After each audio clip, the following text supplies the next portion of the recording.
Bueno, le doy la bienvenida a Paloma Escalante Golsalvo, profesora investigadora del INA, posgrado en Antropología Social. Profesora, bienvenida a Criterio Ciudadano y platíquenos quién es la profesora Paloma Escalante y por qué es importante escuchar hoy su opinión. Hola, buenas tardes o buenas noches. Muchas gracias por la invitación, por la posibilidad de estar en este programa. Yo soy investigadora del INA desde hace ya casi 30 años, pero hace 20 llegué a trabajar a Quintana Roo. Estuve viviendo durante 4 años allí, pero después me he quedado con un proyecto de investigación en Quintana Roo que se llama Etnografía de las poblaciones aledañas a los sitios arqueológicos en Quintana Roo, que se trata de conocer las poblaciones que están cerca de los sitios, en general todas, porque todo Quintana Roo está lleno de sitios arqueológicos, así que cualquier población es cercana. Entender a la gente de hoy, a los que están vivos, a los mayas y a los no mayas, todos los que están viviendo en ese territorio, entenderlos, quiénes son, qué necesitan, de qué se trata su vida, ¿no? Entonces, bueno, ese proyecto es el que me ha mantenido y yo voy todo el tiempo, todo lo que puedo a Quintana Roo, paso todos los periodos de vacaciones, todos los intersemestres, todo el periodo de campo, siempre estoy yendo y estoy haciendo el trabajo allí. Entonces me he mantenido en contactos y bueno, con presencia permanente y de hecho estoy a punto ya de regresarme para quedarme allí, pero a raíz de eso, cuando se supo que se iba a hacer el tren, y que ya, bueno, en fin, después de, cuando ya es un hecho, cuando parece que sí, que va, que es un proyecto viable y tal, empiezan a surgir todas las opiniones que todos hemos oído de que es una barbaridad y la selva y Calakmul y los pueblos y tal. A mí no me checaba mucho por lo que yo conocía, por lo pronto de mi estado, de Quintana Roo, ¿no? Pero dije, bueno, hay que ir y verlo. O sea, si realmente las cosas son todo lo que están diciendo, pues yo voy a documentarlo y encontrar los elementos para decir esto no puede ser. Pero quiero ir a ver qué es lo que está pasando. Eso era preocupación también de la dirección del INA, la Secretaría Técnica del INA buscó entre las personas que trabajaban en la península para pues gente que quisiera ir a investigar, o sea, en términos del impacto social, qué significa, qué va a pasar.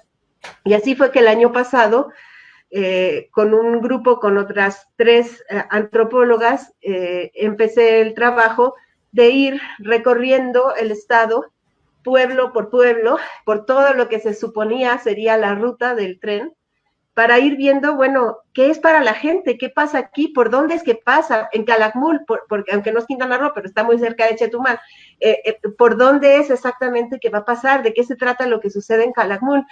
En fin, en todo esto, empezarlo a ver. Desde el primer día de trabajo de campo, mi sorpresa fue que la gente estaba entusiasmada, esperanzada, diciendo, mi presidente es del pueblo, lo que va a hacer es para el pueblo. Estoy segura de que esto nos va a beneficiar porque es la primera vez que alguien se ocupa de nuestro estado, por fin alguien hace algo por nuestro estado.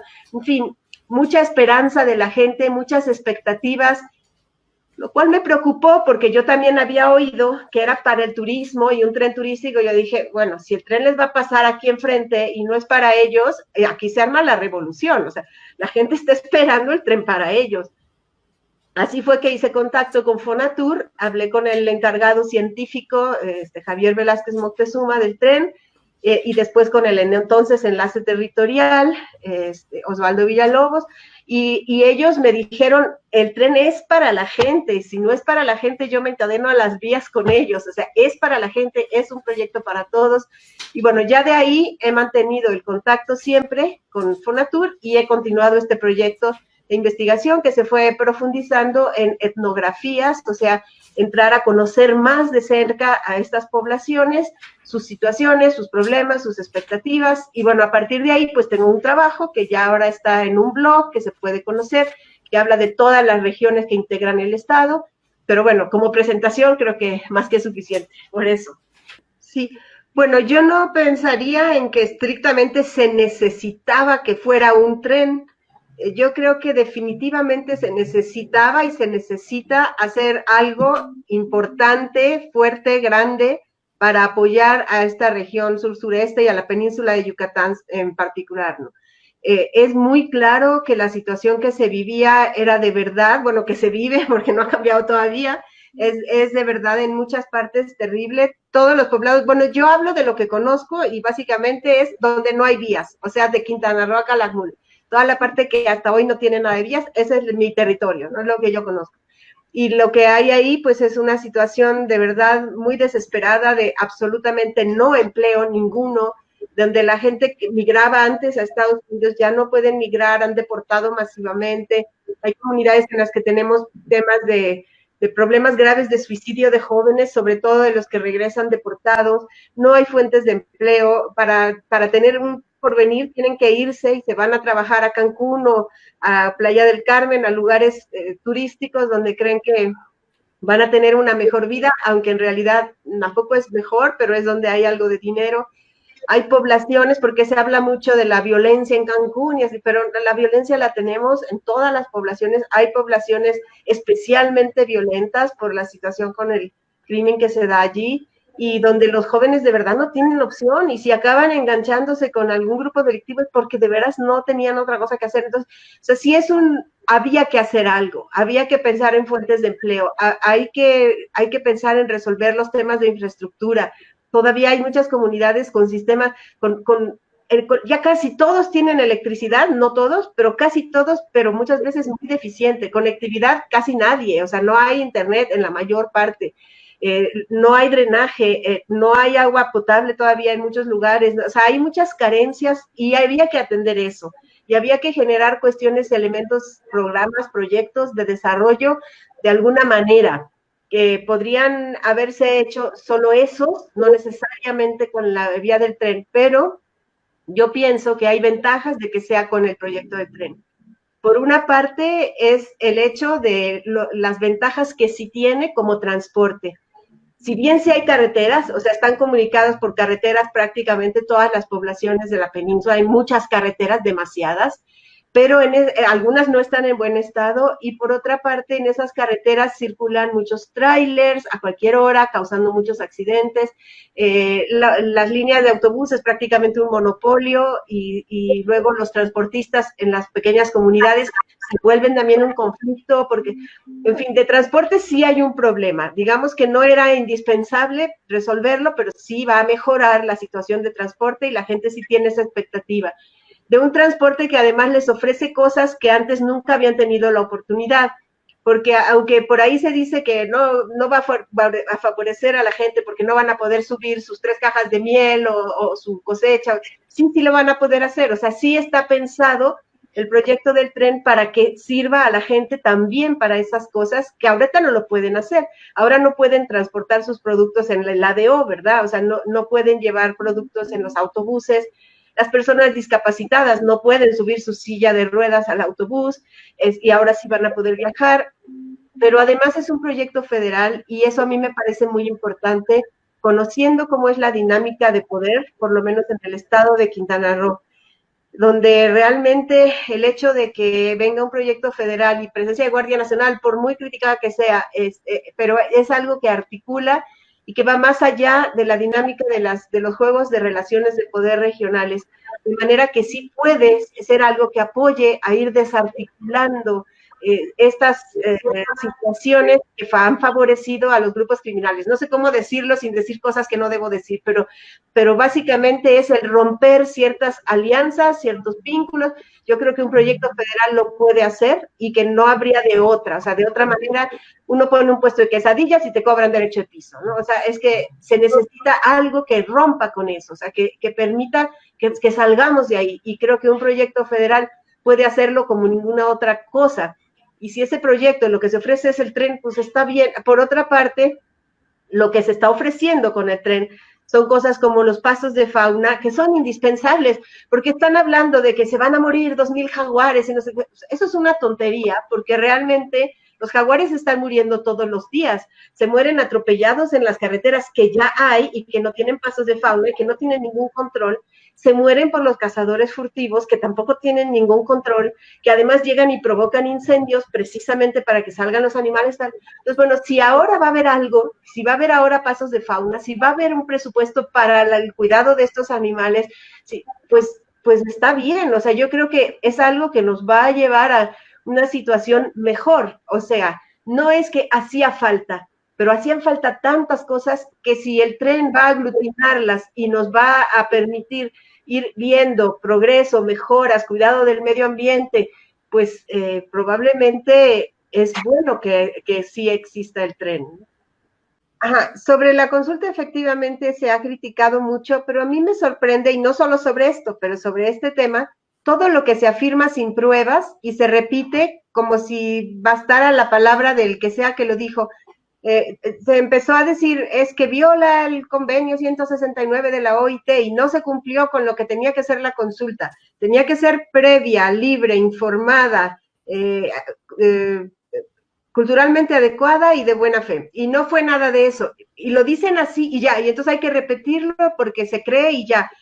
A ver, yo quisiera que me expliquen en qué forma no es así, porque solo porque lo dicen no me parece suficiente. La consulta fue previa, no se había hecho absolutamente nada del tren antes de hacer la consulta, y la consulta era vinculante. Si hubiera resultado que no la quería la gente, que no querían el tren, no se hubiera podido hacer, porque no habría habido manera de sostener que se hacía en contra de la opinión de una consulta realizada. Ahora, que fue un 2.8 del padrón, bueno, a ver, también fueron dos cosas. Hubo las consultas en asambleas a las comunidades indígenas y hubo una consulta que se hizo en urnas en las ciudades y en otros puntos. El acceso, los que acudieron fueron personas diferentes y son dos formas de consulta distintas. Lo que se hizo en las comunidades tuvo dos momentos, ¿no? El momento de presentar la información para que después quienes recibieron la información, que eran las autoridades de las comunidades, lo llevaran a sus poblados, lo presentaran en asambleas en cada poblado, lo discutieran con la gente para que todos tuvieran la oportunidad de hablar y después regresaban con lo que opinaba su pueblo. Entonces, fue previa. Ahora, que no fue suficientemente informada, bueno, en esa primera etapa donde se proveía la información, estaba abierto, en ningún momento se cerró. Todos los que dicen que se debió haber dado otra información pudieron ir y darla. Nadie les hubiera impedido el acceso. Ahí fue donde Fonatur dio información y también otras dependencias facilitaron información de distintas cosas de las que iban a suceder en torno de la obra del tren. Hubo gente en las comunidades que bueno, eso mejor que lo diga Enrique, porque creo que tú tuviste constancia de eso, ¿no? Que incluso no se sintieron capaces de transmitir toda la información y pidieron que fueran los funcionarios a su comunidad y la dieran directamente, y así sucedió. Pero básicamente fueron las autoridades porque justo es culturalmente adecuada y cómo suceden las cosas en las comunidades indígenas y no solo en las indígenas, porque muchas eran también realmente mestizas, pero funcionan igual. En asambleas en donde ellos tienen representantes que ellos han elegido y que sí los representan. Porque a lo mejor desde la ciudad pensamos, mi diputado ni siquiera sé quién es y no me representa. Sí, ese no es un representante para nada, pero en los pueblos no es así.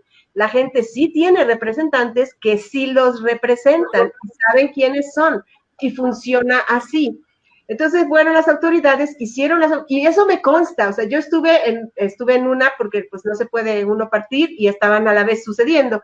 Yo estuve en Reforma Bacalar en Quintana Roo y me consta además que los comisarios ejidales y los delegados y los tesoreros, los que asistieron como autoridades, hicieron luego las asambleas en sus pueblos, porque yo después fui a los pueblos y lo vi y les pregunté a las demás personas cómo fue y si se hizo y si se reunieron y qué opinaron, y las asambleas sucedieron, las personas se reunieron y opinaron.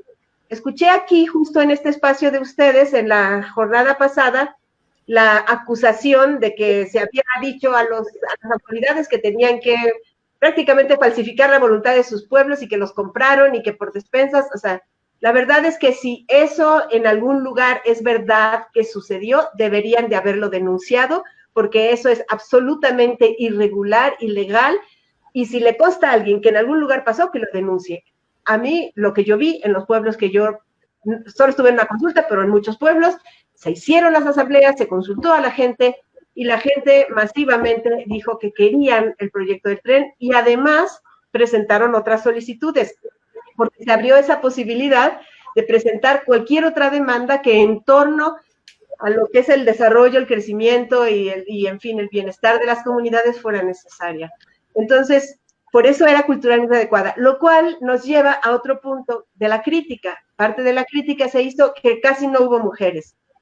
Si es culturalmente adecuada y estamos hablando de las autoridades de las comunidades, pues perdón, pero el 90% son hombres, porque así es en nuestras comunidades. En la mayor parte de los pueblos indígenas de México, las mujeres no son autoridades.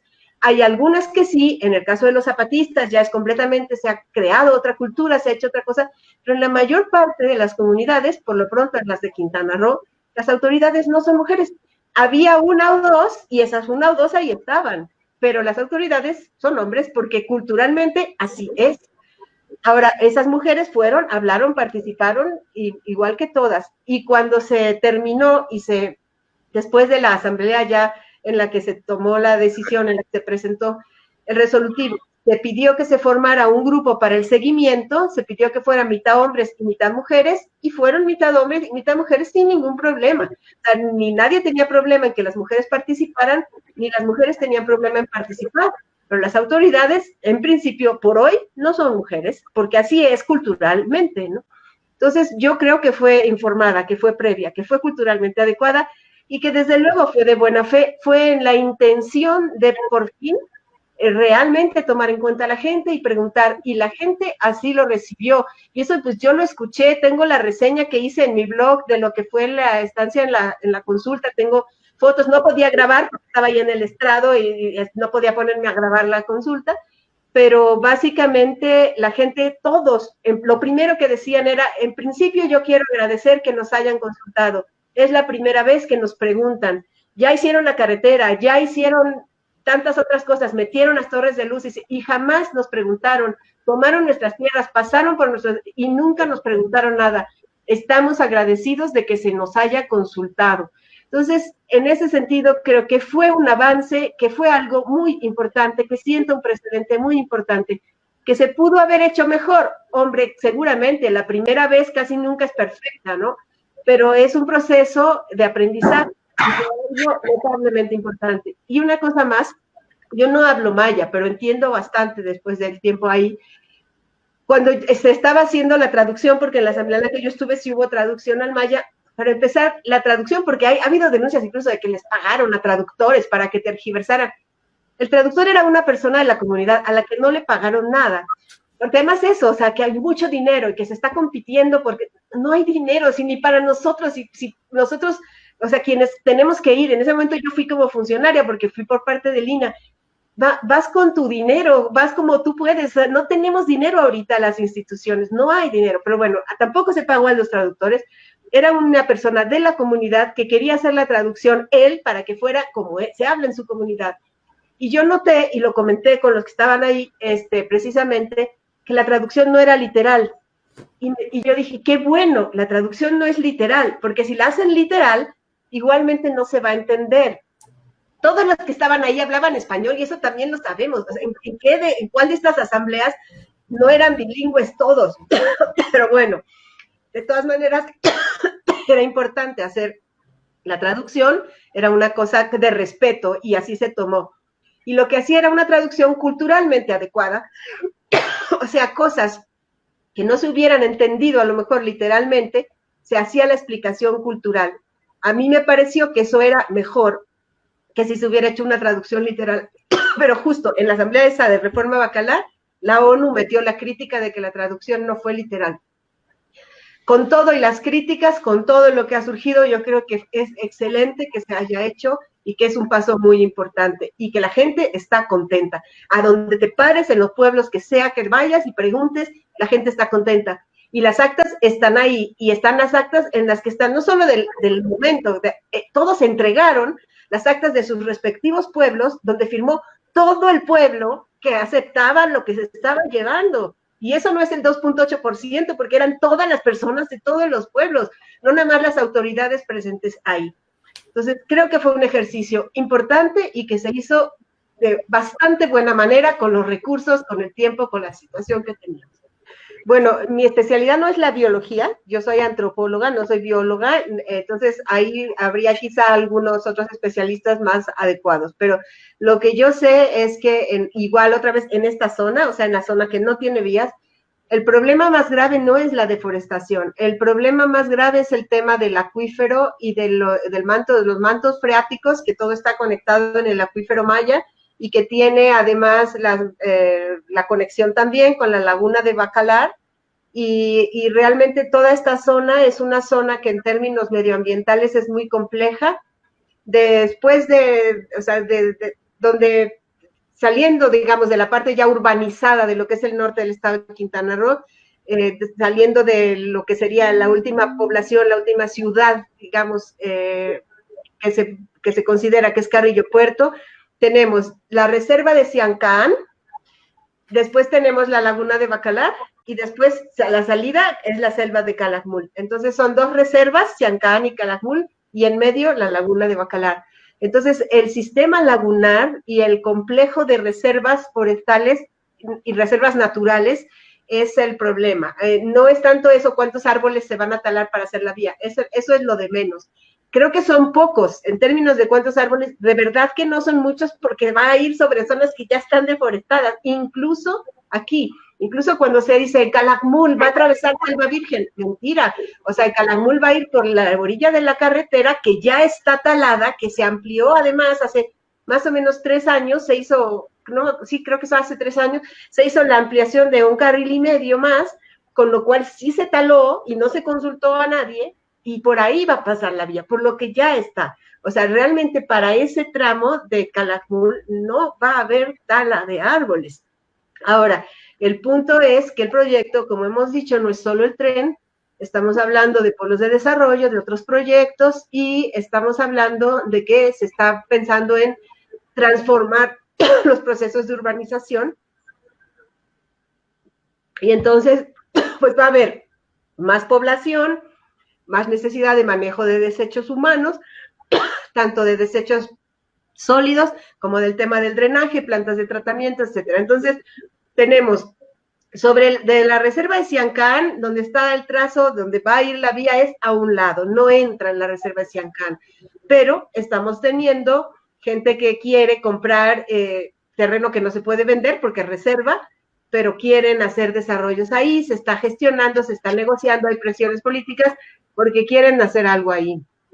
Y ahí hay que cuidar pues lo que está por debajo, o sea, que ahora mismo hubo un derrumbe en una carretera en esa zona, en donde pues había abajo un cenote, ¿no? Entonces, ahí, y por eso se derrumbó la carretera, porque estaba sobre un cenote. Entonces, tenemos que tener muy claro eso, y yo sé que es una preocupación de Fonatur también, porque eso yo lo he hablado con el encargado de la parte científica, que es Velázquez Moctezuma. Se hizo un grupo de trabajo y precisamente yo creo que va a ser, espero que la próxima semana ya, un foro convocado por la UNAM, pero a iniciativa pues también de Fonatur, por la UNAM y por Ecosur, donde todos los trabajadores, biólogos, ecólogos, especialistas en el tema de sistema lagunar, de agua, de reservas forestales, se van a reunir para presentar todo lo que ellos ven como un problema, que lo escuche Fonatur. Fonatur va como invitado especial para escuchar todo esto, de manera que se vea cuánto es posible, qué se puede hacer en términos, no de la vía, que de verdad es lo de menos, sino de los propuestos polos, de qué tamaño se puede pensar una población, cuántas plantas de tratamiento tienes que poner para que de verdad sea viable una urbanización. En fin, trabajar en serio desde los estudios que hay sobre lo que se puede hacer para que no solamente no se cause daño, sino que se repare el daño que ya hay. Porque bueno, pues toda la gente de la zona pues conocen muy bien cuál es la situación en Bacalar, en Tulum. Vemos como ya la situación es insostenible, se necesita un ordenamiento urbano urgente. La laguna de Bacalar está perdiendo sus colores, eso es dramático. Los estromatolitos de la laguna se están muriendo y son únicos en el mundo, ¿no? Entonces, sé que hay una preocupación, sé que se está estudiando, hay contacto con los biólogos y demás, y se va a tratar de que no se haga lo que no se puede hacer. O sea, si se ve que no se puede incrementar esa población, no se va a incrementar. Si para que se sostenga la que está hay que meter plantas de tratamiento, se va a trabajar en eso. Por lo menos la promesa, la voluntad, lo que se está haciendo, que yo veo, pues es eso. Ahora, el problema es complejo, la zona es muy delicada, es un ecosistema muy frágil. Y el tema de la fauna, profesora, que usted hablaba al principio, de Los estos pasos de pasos. Ajá. esto es muy importante porque hasta ahorita no existen. O sea, hay algunos pasos de monos en algunas partes que son como unas redecitas que se ven arriba Sí, de las carreteras, sí. pero no hay más. O sea, realmente no hay pasos.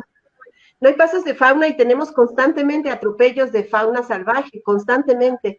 Entonces, el hecho de que exista, va a haber algunas partes con confinamiento de las vías y los pasos de fauna, pues por lo menos se va a estimular a que el paso de los animales sea por donde no tienen peligro, porque tampoco a ellos les gusta el cemento, o sea, tampoco ellos van a escoger irse a meter a la vía y a la carretera si tienen la posibilidad de los pasos. Se está haciendo el estudio también ahora de cuántos pasos de fauna son necesarios, de qué tamaño, exactamente en qué lugares, y yo creo que eso va a mejorar lo que hay ahora con respecto a lo que pasa en las carreteras. Porque simplemente ustedes revisen en la prensa, constantemente, porque hasta llega a ser noticia. Cuando es un jaguar el atropellado, justo la semana pasada creo que hubo un jaguar atropellado en Quintana Roo en una carretera. Cuando es un animal así, es noticia. Cuando es otro más pequeño, pues ni siquiera, ¿no? Si se echan venados o pavos, no sale, ¿no? Pero finalmente se está atropellando animales todo el tiempo en nuestras carreteras y yo creo que sí hay una posibilidad de que el hecho de que existan pasos de fauna que no son solo sobre la vía, son sobre la vía y la carretera. Creo que sí puede ser algo importante para que se mejoren las condiciones. Bueno, se está trabajando junto con el INA y hay un encargado de arqueología del INA que es el que está viendo eso, pero lo que se obtuvo como primer paso es el que se realice el vuelo LIDAR, que es un vuelo con un dron que va haciendo fotografía que con infrarrojo creo que es, o láser, no sé yo cuál es la tecnología, pero el chiste es que va desnudando la tierra. Entonces quita la vegetación y se ve lo que hay debajo. Entonces se ve donde hay montículos, donde hay patrones de asentamiento. Esa tecnología LIDAR es muy importante porque nos permite tener la vista panorámica de todo lo que está en el área en la que se puede impactar. Se sabe, no es que se vaya a descubrir, se sabe que hay miles, o sea, que estamos vestigio tras vestigio, que son sitio tras sitio, todo lo que es la ruta del tren. El vuelo LIDAR nos va a permitir ver dónde hay estructuras monumentales, dónde hay solo zonas habitacionales, en fin, qué características tiene lo que ya sabemos que hay, que son sitios arqueológicos en todo el tramo del recorrido, porque es así toda la península, todo está lleno de vestigios. Si se encontrara que donde va a venir el trazo es una zona monumental, se tiene que desviar y se va a hacer. Si se encontrara que son zonas habitacionales o zonas que son de menor importancia, lo que se hace es el salvamento. En ese caso, lo que procede es que, bueno, el arqueólogo, los arqueólogos tienen que hacer unas excavaciones de sondeo, unos pozos, en donde se va a hacer el rescate de ciertos materiales y luego además se vuelve a cubrir y puede pasar por ahí encima el tren. Evidentemente, si estamos hablando de que hay miles de sitios, es imposible trabajarlos todos. Bueno, no digamos ya con el presupuesto del INA y el recorte del 75% que tenemos, ¿verdad? Pero en general no es posible hacer el conocimiento, realmente la investigación de todo lo que hay. Gracias a esto, al vuelo LIDAR, se va a tener una panorámica más completa de todo lo que hay en la península en cuanto a vestigios arqueológicos y va a haber la posibilidad de trabajar estos puntos en los que se tenga que hacer el salvamento. No se ha hecho de la mejor manera tampoco, de hecho, pues justo en Mascanú empezaron las obras y se pararon el mismo día porque se fue la máquina contra una estructura. Ya después de eso se firmó un convenio con el INA para que efectivamente pues los arqueólogos vayan antes, porque si no... Claro, es que eso, yo digo, en una lógica, profesora, pues uno dice, pues eso hay que hacerlo antes de que se obvio. proceso. Ahora ya está ese convenio y ahora ya van antes y entonces se va a ir haciendo el salvamento donde es necesario y bueno, de alguna manera eso va a permitir estudiar áreas muy grandes que pues en muchísimos años no se iban a poder estudiar con lo que es el trabajo habitual y el presupuesto habitual, pero pues sí va a haber afectaciones. lo que se va a buscar es que sean las menores y que lo que sí son obras monumentales, estructuras grandes y eso se preserven, ¿no? Y no sean afectadas. Pero bueno, pues en eso se está trabajando el INA, van ahí al lado, se hizo el convenio, se va a hacer el salvamento y se está trabajando para que sea lo menos posible y que las grandes construcciones no se afecten. Para empezar, estaba hablando de beneficios a las comunidades indígenas y yo creo que es importante pensar en todas las comunidades porque todos los habitantes de la península de Yucatán somos de primera, o sea, no hay de primera, de segunda y de tercera, o sea, pensar que porque sean los indígenas tienen que tener una situación especial acaba siendo discriminatorio si somos todos iguales, ¿no? Bueno, como yo lo veo. En el caso de Quintana Roo, otra vez, estamos hablando de que hay 40% de la población que se autoadscribe como de alguna etnia, no necesariamente maya, sí hay un predominio de maya, también hay choles, hay celtales y también hay varios otros grupos, la mayoría sí de mayances, pero que son los que llegaron con los refugiados guatemaltecos y se establecieron en poblados en Quintana Roo y también de hecho en Campeche y que venían pues y son de otras etnias y hablan otras lenguas, hablan mami, canjobal y quechí. Entonces, bueno, tenemos poblaciones de diferentes etnias y la mayor parte en un profundo proceso de mestizaje y de realmente incorporación a las sociedades regionales. La población en otras partes, en lo que es el sur del estado sobre todo, llegó de todo el país, son gente del norte, de Sonora, de Sinaloa, de Chihuahua, de Michoacán, de muchas partes, y son en este momento pues los quintanarroenses, son los que llegaron a domar la selva y a construir pueblos y no son indígenas. La población de las ciudades, la gran mayoría tampoco es población indígena, aunque hay algo de población indígena en las ciudades, ¿no? Pero bueno, yo creo que se debe pensar en beneficios para todas las comunidades. Parte de lo que a mí me parece muy importante es el empeño en que haya una participación de las comunidades en los proyectos de desarrollo, en los proyectos económicos e incluso en el proceso de ordenamiento. Hay un proyecto muy importante que es de la Subsecretaría de Educación Superior, de la Secretaría de Educación Pública, que se está trabajando ahorita, que lo que hace es articular las universidades de todos los 5 estados con las poblaciones. Se está haciendo un curso que lo estamos haciendo en ese momento, yo soy parte también ahí, que se llama Capacitación de Capacitadores, donde nos estamos formando profesores y estudiantes de los últimos semestres de las universidades para ir a las comunidades y poder presentar temas como el derecho agrario, los temas que haya con respecto a conflictos de tierras, proyectos productivos, formación de cooperativas, que la gente tenga esa formación. Esto a raíz de que en las consultas una de las mayores demandas de la gente fue educación. A mí eso me sorprendió mucho, pero era reiterado, o sea, que decían, necesitamos agua, todos necesitan agua, se necesitan pozos, y queremos educación para que quienes exploten nuestros recursos sean nuestros hijos, que seamos nosotros, que no venga alguien de fuera a hacerlo por nosotros. Y si bien se está trabajando y va a haber nuevas universidades y va a haber un proyecto para que tengan también más acceso a la educación todos, eso toma tiempo. Y en lo urgente, lo que se está haciendo es este proyecto de capacitación para que los elementos básicos, para que sean quienes decidan, los tengan ellos, los tengan los pobladores. Y que esta articulación con las universidades, ojalá y permanezca, la idea es esa, porque las universidades están ahí y pues se deben también a los pueblos, ¿no? Es lo importante que las universidades de cada uno de los estados tengan una relación con su sociedad.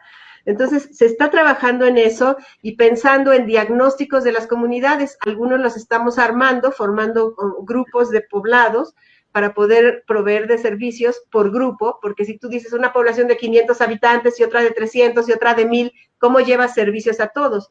Pero si los articulas en una red para que hablemos de 5,000 habitantes, entonces ahí llevas servicios a todos, en uno está la secundaria, en otro la preparatoria, en otro la clínica, otro resulta que tenía un cenote, entonces ponen cabañas, en fin, se está trabajando para que sea una realidad, que se pueda hacer esta participación desde abajo y que ese ordenamiento territorial y que esos proyectos productivos vengan de las comunidades. Se está trabajando en eso, se está haciendo, me consta, estamos siendo parte, estamos elaborando los materiales, eso existe.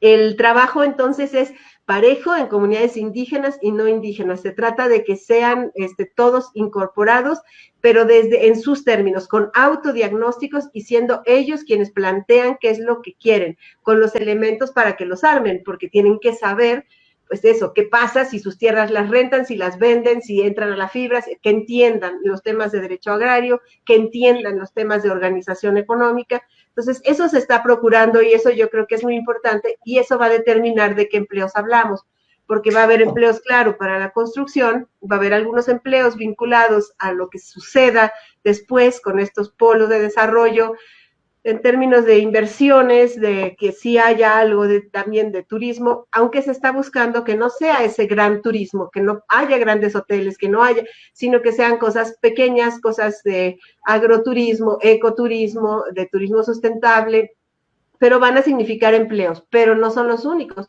Las comunidades tienen que tener sus propios proyectos que pueden ser relacionados con el campo, con la miel, con la cría de ganado, con lo que tengan, ¿no? A partir de Sembrando Vida, también en algunas de las comunidades se están sembrando frutales y la idea es que después se puedan poner agroindustrias y que ya hagan, pues como mencionaba, la mermelada, el vino, cosas relacionadas con esto. Entonces sí es un proyecto amplio que busca que haya empleo diversificado, beneficios para todas las comunidades de cualquier.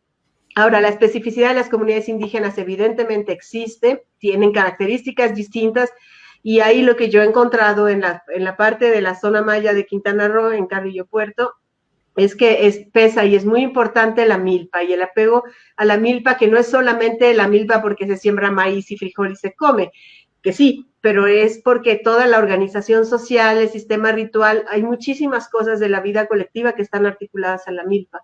Y hablando con personas mayas de la zona maya, hablaban de que piensan que si la milpa se ha ido dejando de producir, porque ahorita, después de que tras la reforma agraria se tuvo que quedar en un solo lugar, porque la milpa se movía, no se quedaba en un solo lugar, y ahora ya no se puede, dejaron de tener agua y entonces la milpa está dejando de producir. Y bueno, parte de lo que en algunas de las comunidades nos decían, igual tenemos los videos grabados en nuestro blog donde está la gente diciéndolo, el blog Trenmaya en quintanarro.com, pero además la gente nos decía eso, si conseguimos un pozo, podemos volver a tener la milpa, y bueno, no estar, o sea, eso nos ayuda, eso es lo que queremos, y si los turistas quieren venir y ver cómo es de verdad, hacer un PIB, cómo es de verdad la vida y la comida de la milpa, pues que vengan, yo creo que sí les va a gustar. O sea, hay muchas comunidades mayas, o sea, realmente mayas, y que mantienen su identidad maya,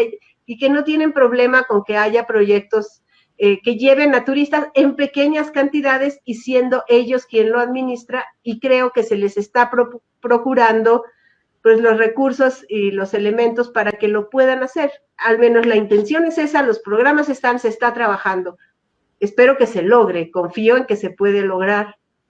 Pues para empezar, el tema de los polos ha sido súper criticado y también, bueno, en particular yo y mi equipo, la gente con la que yo he estado trabajando, pues lo seguimos cuestionando en cuanto más que nada al tamaño. No podemos pensar otra vez en ciudades de estos tamaños, ¿no? Casi que de ninguno, ¿no? Se trata de llevar los servicios a la población que lo necesita, no de crear ciudades.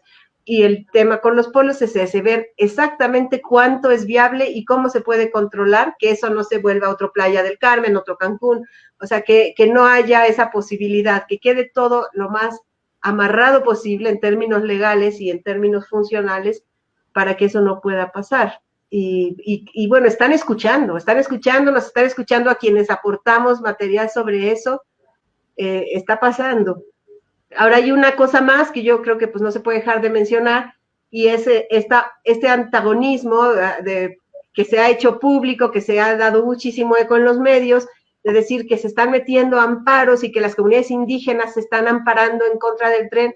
Y bueno, a ver, o sea, igual hay que ver quiénes son, qué amparos, por qué los están poniendo, y pues ya me han tundido por decirlo, pero pues lo volverán a hacer, supongo, pero lo que a mí me consta es el caso de Calakmul, donde pues fue la asamblea Muchimbal quienes armaron el amparo. Antes había otra por parte de la CRIX, Pues bueno, las personas de la asamblea son valiosísimas, son personas, o sea, realmente conozco a algunos de ellos, los he escuchado varias veces.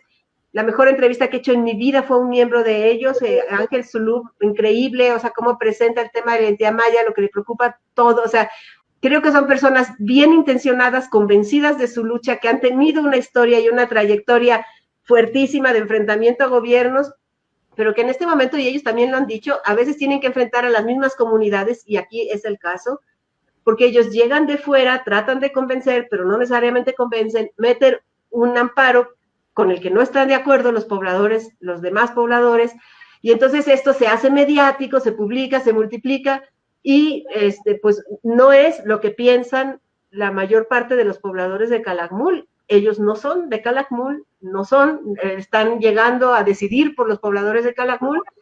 En fin, que el caso de cada uno de las situaciones en que esto se ha presentado habría que revisarlo. ¿Quién lo puso? ¿Por qué lo puso? ¿Qué opinan las comunidades? Y hasta donde yo he visto, pues las comunidades no son las que están queriendo poner amparos, ¿no? Llegan y se los ponen. Pero sí hay cosas muy importantes de lo que señala la Asamblea, y es el tipo de trato, el tipo de relación, el lugar que tienen los pueblos indígenas en nuestro país.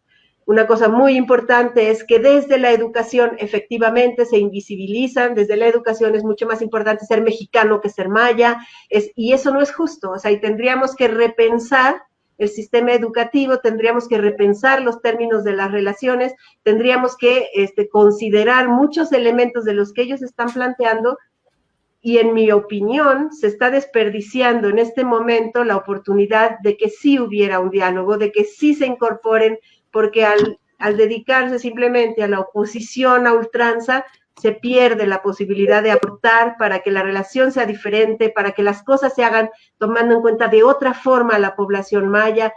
O sea, yo creo que deberíamos poder establecer un diálogo, que en lugar de pelear en el juzgado, lo que habría que hacer es sentarse a hablar y ver qué es lo que está preocupando. Entiendo que hasta ahora no han tenido ninguna razón para confiar en el gobierno. Los gobiernos que han pasado a lo largo de 70 años, pues han sido lo que sabemos, y ha pasado por encima de ellos, y no han sido confiables.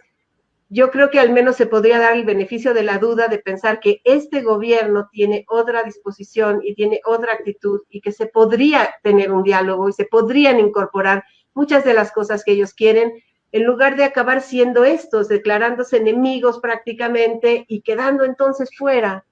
Y bueno, pues eso, así lo veo yo.